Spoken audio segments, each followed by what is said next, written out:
everybody. This is Moses from Zaatar Gardens, and this is episode 88 of Gardening Without Edits. I'm going to show you something now. Last New Year's Day, my UC 157 F1 came up out of dormancy.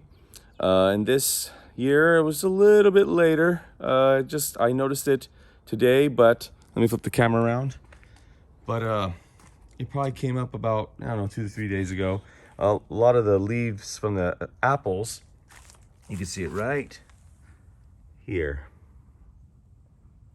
So already I'm getting asparagus.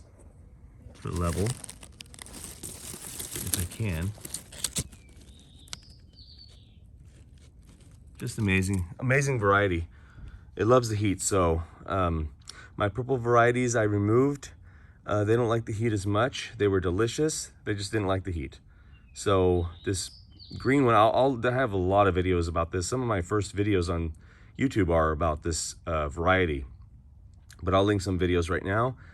I'll do it even closer. Just beautiful color. Let's see if I could focus it though. One moment. There we go.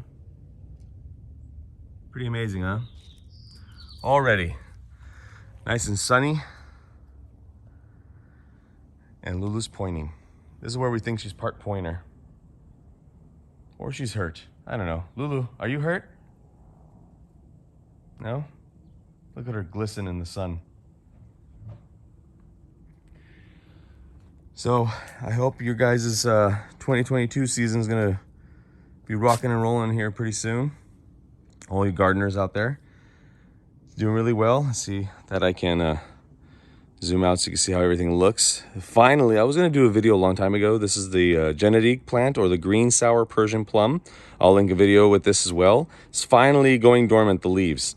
So this is a plum tree, or a stone fruit regardless, that is the longest to take to go dormant. I've never seen that before, ever.